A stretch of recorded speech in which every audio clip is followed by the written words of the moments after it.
नमस्कार मित्रांनो, एक्झाम जागरवर तुम्हा सर्वांचं पुन्हा एकदा स्वागत आहे.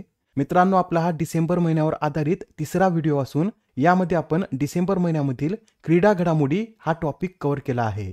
आणि जर तुम्हाला डिसेंबर महिन्यावर आधारित मागचे 2 व्हिडिओ पाहिजे असतील तर डिस्क्रिप्शनमध्ये त्याची लिंक दिली आहे, तेथे जाऊन तुम्ही ते व्हिडिओ पाहू शकता. मित्रांनो, आजच्या सत्राचा पहिला प्रश्न पाहण्याआधी व्हिडिओला नक्की लाईक करा व हा व्हिडिओ आपल्या मित्रांसोबत सुद्धा शेअर करा. येणाऱ्या एक्झाममध्ये त्यांना सुद्धा याचा फायदा होईल. बघा आता पहिला प्रश्न काय म्हणतो, भारताने कोणत्या देशाला हरवून पुरुष कनिष्ठ हॉकी आशियाई स्पर्धा 2024चं विजेतेपद पटकावलं? तर या स्पर्धेत फायनलमध्ये भारताने पाकिस्तान या देशाला 5-3 असं हरवून या स्पर्धेचं 5व्यांदा विजेतेपद पटकावलं आहे. याआधी भारताने ही स्पर्धा 2004, 2008, 2015 व 2023 मध्ये सुद्धा जिंकली होती व भारताने आता एकूण 5व्यांदा व सलग तिसऱ्यांदा ही स्पर्धा जिंकली आहे. या स्पर्धेविषयीचे काही महत्त्वाचे पॉइंट नोट करून घ्या. या स्पर्धेची ही कितवी आवृत्ती होती? तर याची ही 10वी आवृत्ती होती. याचं आयोजन 26 नोव्हेंबर ते 4 डिसेंबर दरम्यान ओमानमधील मस्कट येथे करण्यात आलं होतं व या स्पर्धेतील कांस्य पदक हे जपान या देशानं पटकावलेलं आहे. या स्पर्धेत एकूण किती संघ सहभागी होते? तर या स्पर्धेत एकूण 10 संघ सहभागी होते. आपल्याला जर असं विचारलं की भारताच्या ज्युनियर हॉकी संघाचे प्रशिक्षक कोण आहेत? तर PR श्रीजेश हे भारतीय ज्युनियर हॉकी संघाचे प्रशिक्षक आहेत. याच वर्षी निवृत्तीनंतर ते प्रशिक्षक बनले. बरं, या स्पर्धेत सर्वाधिक गोल कोणी केले? तर पाकिस्तानच्या सुफियान खान यांनी 12 गोल केले. या स्पर्धेतील सर्वोत्तम खेळाडू हे भारताचे अरायजित सिंग हुंदल ठरले आहेत. तर सर्वोत्तम युवा खेळाडूचा पुरस्कार जपानच्या मतो कावाहारा यांना देण्यात आला. या पुरुष हॉकी ज्युनियर आशिया कपची पहिली आवृत्ती कधी आयोजित करण्यात आली होती? तर 1988 मध्ये पाकिस्तानमध्ये याचं आयोजन करण्यात आलं होतं व त्यावेळेस विजेता हा पाकिस्तानच होता. नेक्स्ट क्वेश्चन पहा. आता नुकत्याच पार पडलेल्या 20व्या आशियाई महिला हँडबॉल चॅम्पियनशिपचं विजेतेपद कोणी पटकावले? तर ही जी 20वी आशियाई महिला हँडबॉल चॅम्पियनशिप आहे याचा विनर जपानचा संघ ठरला आहे. जपानच्या संघाने अंतिम सामन्यात दक्षिण कोरियाला हरवून दुसऱ्यांदा या स्पर्धेचं विजेतेपद पटकावलं. बरं, या स्पर्धेतील तिसऱ्या स्थानावर कोणता देश आहे? तर कझाकस्तानने यात तिसरं स्थान पटकावलं असून 5व्या स्थानासाठी झालेल्या लढतीत चीनने भारताला हरवून हे 5वं स्थान मिळवलं आहे. ही जी स्पर्धा आहे ही 2024 मध्ये कझाकिस्तानमधील आल्माटी येथे आयोजित करण्यात येणार होती, पण नंतर ही स्पर्धा आपल्या भारतात हलवण्यात आली. महत्त्वाचा पॉइंट आहे, नोट करून घ्या. आशियाई महिला हँडबॉल चॅम्पियनशिपचं आयोजन कझाकस्तानमध्ये करण्यात येणार होतं, पण नंतर ही स्पर्धा आपल्या भारतात हलवण्यात आली. बरं, ही या स्पर्धेची कितवी आवृत्ती आहे?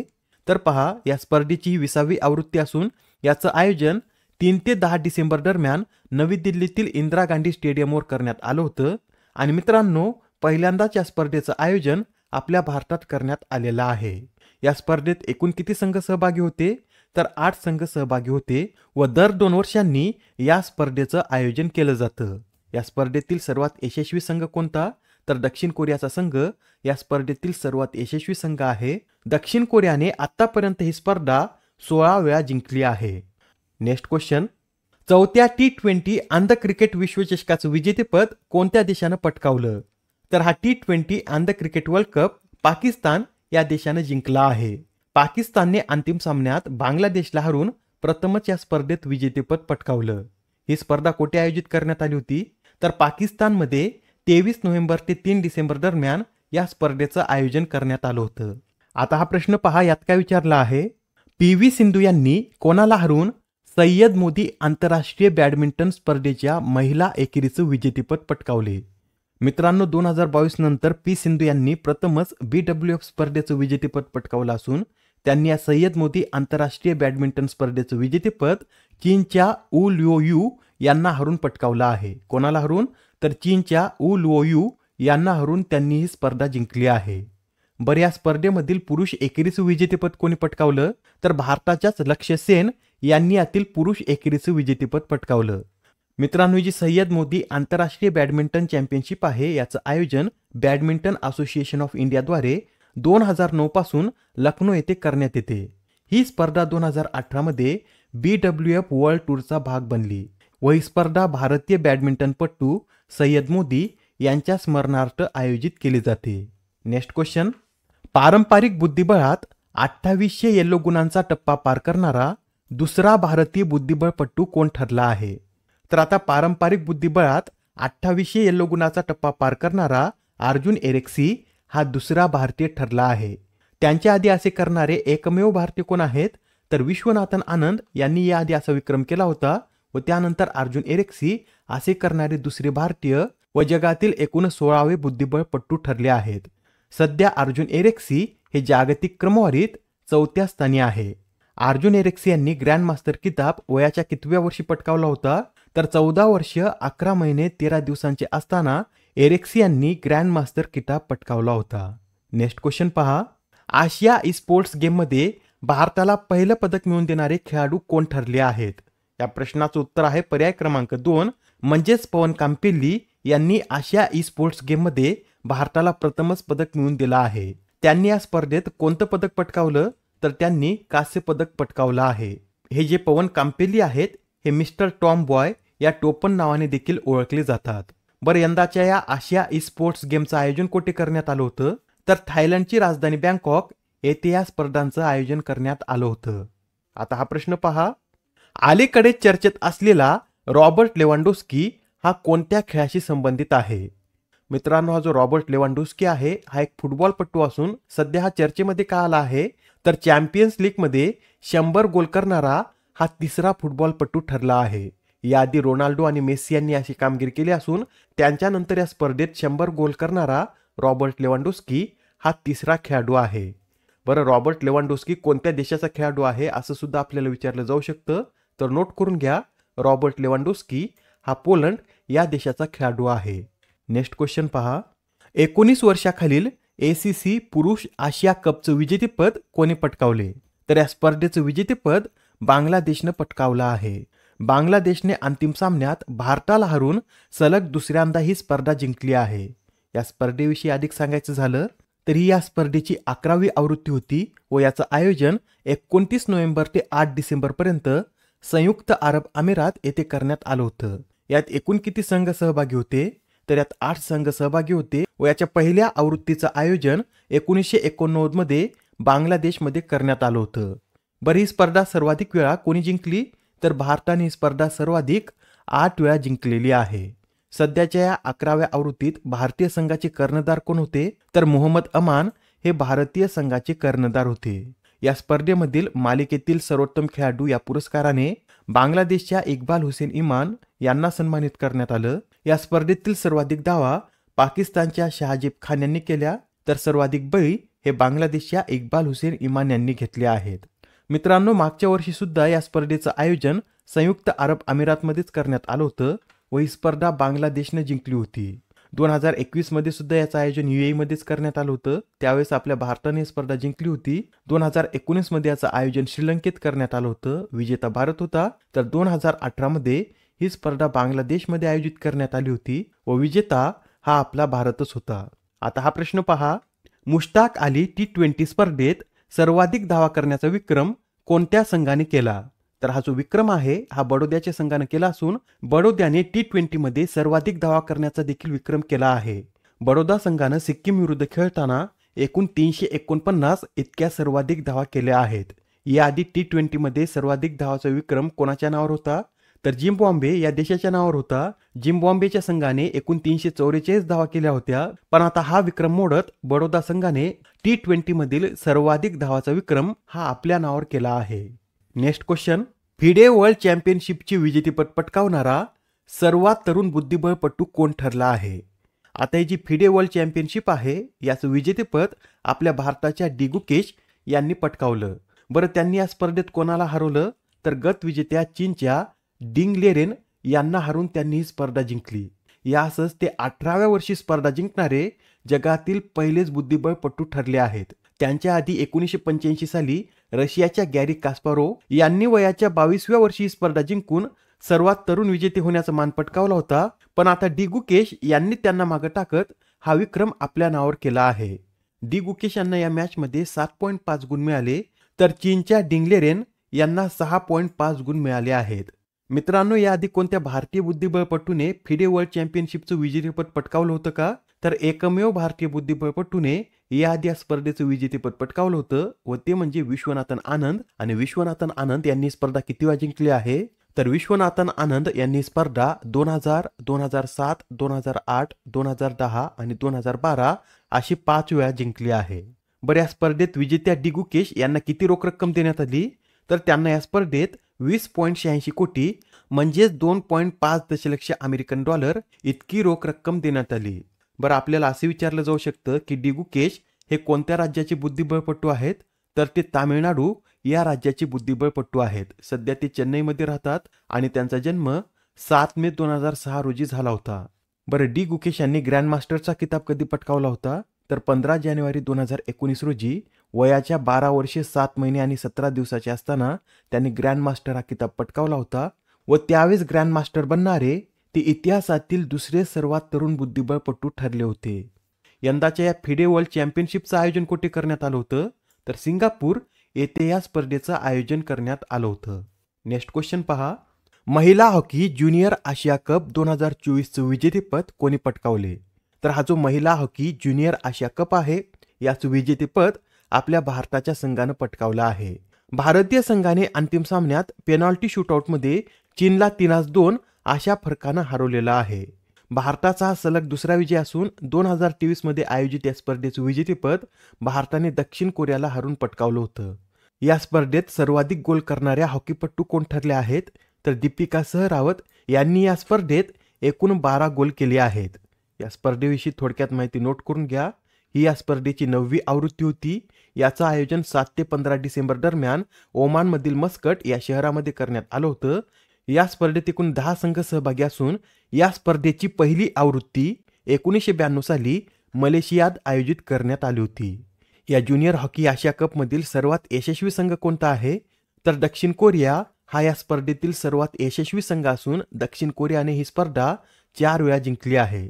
त्यानंतर 3 विजयासह चीन दुसऱ्या स्थानावर असून आपला भारत 2 विजयासह तिसऱ्या स्थानावर आहे. नेक्स्ट क्वेश्चन पहा. खालीलपैकी कोणत्या भारतीय खेळाडूच्या टी शर्टचा समावेश जागतिक ॲथलेटिक हेरिटेज संग्रहात करण्यात आला? या प्रश्नाचं उत्तर आहे पर्याय क्रमांक 4 म्हणजेच आपल्या भारताचे गोल्डन बॉय नीरज चोप्रा यांच्या टी शर्टचा समावेश जागतिक ॲथलेटिक हेरिटेज संग्रहात करण्यात आला. नीरज चोप्रा यांनी हा टी शर्ट पॅरिस ऑलिम्पिकमध्ये वापरला असून त्यांनी या स्पर्धेत रौप्य पदक पटकावलं होतं व आता त्याच टी शर्टचा समावेश जागतिक ॲथलेटिक हेरिटेज संग्रहात करण्यात आला आहे. नीरज चोप्रा यांच्याविषयी सांगायचं झालं तर त्यांना 2018 मध्ये अर्जुन पुरस्कार, 2021 मध्ये खेलरत्न पुरस्कार तर 2022 साली पद्मश्री या पुरस्काराने सन्मानित करण्यात आलं होतं. Next question. आता नुकत्याच पार पडलेल्या सय्यद मुश्ताक अली ट्रॉफीचं विजेतेपद कोणी पटकावले? तरी जी सय्यद मुश्ताक अली ट्रॉफी आहे याचं विजेतेपद मुंबईनं पटकावलं असून मुंबईने अंतिम सामन्यात मध्य प्रदेशला हरवत दुसऱ्यांदा ही स्पर्धा जिंकली आहे. याआधी 2022-23च्या हंगामात अजिंक्य रहाणे यांच्या नेतृत्वाखाली मुंबई संघाने ही स्पर्धा जिंकली होती. यंदाच्या या स्पर्धेत मालिकावीर या पुरस्काराने अजिंक्य रहाणे यांना सन्मानित करण्यात आलं आणि या स्पर्धेत अजिंक्य रहाणे यांनी सर्वाधिक धावा काढल्या असून त्यांनी या स्पर्धेत एकूण 469 धावा काढल्या आहेत. ही या सय्यद मुश्ताक अली ट्रॉफीची कितवी आवृत्ती होती? तर याची 17वी आवृत्ती होती. याचं आयोजन 23 नोव्हेंबर ते 15 डिसेंबर पर्यंत करण्यात आलं होतं. आणि मित्रांनो, एक्झाममध्ये आपल्याला असे विचारलं जाऊ शकतं की सय्यद मुश्ताक अली ट्रॉफी ही कोणत्या फॉर्मॅटमध्ये खेळली जाते? तर ही स्पर्धा T20 फॉर्मॅटमध्ये आयोजित केली जाते. या स्पर्धेत यंदा एकूण किती संघ सहभागी होते? तर 38 संघ सहभागी होते व या स्पर्धेतील सर्वात यशस्वी संघ हा तामिळनाडूचा असून तामिळनाडूने आतापर्यंत ही स्पर्धा 3 वेळा जिंकलेली आहे. आता हा प्रश्न पहा, यात काय विचारला आहे? नुकत्याच पार पडलेल्या महिला प्रीमियर लीगच्या लिलावात सर्वात महागडी खेळाडू कोण ठरली? आता महिला प्रीमियर लीगचा सुद्धा लिलाव झाला असून या लिलावामध्ये सिमरन शेख या सर्वात महागड्या खेळाडू ठरल्या आहेत. सिमरन शेख यांना गुजरात जायंट्स या संघाने 1.90 कोटी रुपयांना विकत घेतलं आहे. सिमरन शेख यांच्यानंतरच्या दुसऱ्या सर्वात महागड्या खेळाडू या वेस्ट इंडिजच्या डियांड्रा डॉटिनला ठरल्या असून त्यांना सुद्धा गुजरात जायंट्स या संघानं विकत घेतलं आहे. बरं, या महिला प्रीमियर लीगची पहिली आवृत्ती कधी आयोजित करण्यात आली होती? तर 2023 मध्ये याची पहिली आवृत्ती आयोजित करण्यात आली होती व याचं विजेतेपद मुंबई इंडियन्सनं पटकावलं होतं आणि याची दुसरी आवृत्ती 2024 मध्ये पार पडली असून याचं विजेतेपद रॉयल चॅलेंजर्स बेंगलोरनं पटकावलं होतं. आता हा प्रश्न पहा, पहिल्या वार्डनर कपचं आयोजन कोणत्या देशात करण्यात आले? तर हा जो पहिला वार्डनर कप आहे याचं आयोजन नॉर्वे या देशामध्ये करण्यात आलं. नॉर्वेमध्ये कुठे? तर नॉर्वेमधील ओस्लो या शहरात ही स्पर्धा पार पडली आहे. मित्रांनो, एक्झाममध्ये आपल्याला असे विचारलं जाऊ शकतं की हा वार्डनर कप कोणत्या खेळाशी संबंधित आहे? तर हा वार्डनर कप टेबल टेनिस या खेळाशी संबंधित आहे. या वार्डनर कपचं विजेतेपद टीम आशियानं पटकावलं असून टीम आशियाने टीम वर्ल्डचा 14-10 असा पराभव करत ही स्पर्धा जिंकली आहे. टीम आशिया संघात मनिका बत्रा ही एकमेव भारतीय खेळाडू होती व या टीमचं नेतृत्व चीनचे मॉलॉंग यांनी केलं असून या टीममध्ये चेन मेंग, दक्षिण कोरियाचे 3 खेळाडू आणि कझाकिस्तानच्या एका खेळाडूचा समावेश होता. या स्पर्धेला वार्डनर हे नाव स्वीडिश टेबल टेनिस जेन ओ वार्डनर यांच्या नावावरून देण्यात आला असून यांनी ही स्पर्धा चालू केली व या स्पर्धेला नॉर्वेजियन टेबल टेनिस असोसिएशनचे समर्थन प्राप्त आहे. आता नुकतेच 38व्या राष्ट्रीय खेळाचं शुभंकर लॉन्च करण्यात आला असून त्या शुभंकराचंच नाव आपल्याला इथे सांगायचं आहे. तर हे जे 38वे राष्ट्रीय खेळ आहेत याच्या शुभंकराचं नाव मौली असं आहे. मित्रांनो, 38वे राष्ट्रीय खेळ हे 2025 मध्ये उत्तराखंड या राज्यामध्ये होणार असून उत्तराखंडच्या राज्यपक्षी या मोनलवरूनच या मौली शुभंकराची निर्मिती करण्यात आली आहे. बरे, हे 38वे राष्ट्रीय खेळ कधी खेळवण्यात येतील? तर 28 जानेवारी ते 14 फेब्रुवारी दरम्यान याचं आयोजन उत्तराखंडमध्ये होईल. पुढील प्रश्न पहा, नुकत्याच पार पडलेल्या 19 वर्षाखालील महिला T20 आशियाई चषक क्रिकेट स्पर्धेचं विजेतेपद कोणी पटकावले? तर ही जी स्पर्धा आहे याचं विजेतेपद आपल्या भारतीय संघाने पटकावलं असून भारताने अंतिम सामन्यात बांगलादेशला हरून ही स्पर्धा जिंकली आहे. या आशियाई चषकामध्ये प्लेअर ऑफ द सिरीजने भारताच्या गोंगडी त्रिशा यांना सन्मानित केलं. त्यांनी या स्पर्धेत सर्वाधिक 159 धावा केल्या आहेत. तर या स्पर्धेमध्ये सर्वाधिक विकेट या भारताच्या आयुषी शुक्ला यांनीच घेतल्या आहेत. बरं मित्रांनो, ही या स्पर्धेची कितवी आवृत्ती होती? तर ही या स्पर्धेची पहिलीच आवृत्ती होती. म्हणजे प्रथमच या स्पर्धेचं आयोजन करण्यात आलं होतं आणि पहिलीच आवृत्ती आपल्या भारताने जिंकली आहे. आता या स्पर्धेविषयी असं विचारलं जाऊ शकतं की या पहिल्या अंडर-19 महिला T20 आशियाई चषकाचं आयोजन कुठे करण्यात आलं होतं? तर मलेशिया या देशामध्ये 15 ते 22 डिसेंबर दरम्यान या स्पर्धेचं आयोजन करण्यात आलं होतं. यात एकूण 6 संघ सहभागी होते आणि भारतीय संघाचं नेतृत्व हे निकी प्रसाद यांनी केलं आहे. आता नुकत्याच पार पडलेल्या वर्ल्ड चेस रॅपिड चॅम्पियनशिप स्पर्धेचं विजेतेपद कोणी पटकावले? मित्रांनो, या स्पर्धेचं विजेतेपद भारताच्या कोनेरू हम्पी यांनी पटकावलं आहे. कोनेरू हम्पी यांनी या स्पर्धेत इंडोनेशियाच्या इरेन सुकंदर यांचा पराभव करत या स्पर्धेचं विजेतेपद दुसऱ्यांदा पटकावलं आहे. त्यांनी याआधी ही स्पर्धा कधी जिंकली होती? तर 2019 मध्ये सुद्धा त्यांनी या स्पर्धेचं विजेतेपद पटकावलं होतं आणि त्यावेळेस त्या या स्पर्धेचं विजेतेपद पटकावणाऱ्या भारताच्या पहिल्या महिला बुद्धिबळपटू ठरल्या होत्या व आता ही स्पर्धा 2 वेळा जिंकणाऱ्या सुद्धा त्या भारताच्या पहिल्याच महिला बुद्धिबळपटू आहेत. बरं, त्या कोणत्या राज्याच्या रहिवासी आहेत असं सुद्धा आपल्याला विचारलं जाऊ शकतं.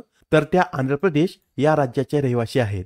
मित्रांनो, आपल्याला एक्झाममध्ये असंही विचारलं जाऊ शकतं की 2024च्या वर्ल्ड चेस रॅपिड चॅम्पियनशिपचं आयोजन कोठे करण्यात आले?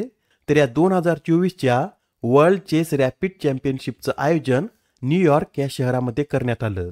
कोनेरू हम्पी यांच्याविषयी सुद्धा काही अधिकची माहिती नोट करून घ्या.